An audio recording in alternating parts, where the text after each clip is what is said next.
OSHA regulations. Starting one of the OSHA regulations starts with the ladder. Rich, tell us OSHA regulations regarding ladders.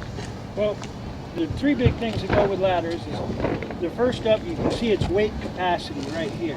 Right, so the ladders have to be rated at least for 250. We use ladders that are 375. The ladders are also OSHA rated, so when that ladder is OSHA rated, it can carry 4 times the weight that it's actually rated for.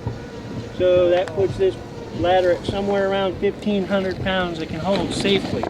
The ladder is extended 3 rungs above the roof, and the reason for that is as you get on and off a ladder, you're able to handle the ladder and you're not reaching down to a ladder for safety reasons. And the rung is one of these pieces where you put your where you actually walk on, correct. Yeah. So you want the safety of being able to grab the ladder before you step to it. The next part of the ladder is it's actually strapped to the roof, so on a roof like this it'd be more difficult for somebody to go sliding down the roof, but you could actually trip and hit the ladder, and you don't want the ladder to fall over. Tell us about the gutter protection system that we have there. All right, well, the gutter protection here is, as we're working on a roof, this gives the ability to ladder up on an eave because we don't want to go on a sloped area, and a lot of people have the gutters on their eaves which run horizontally.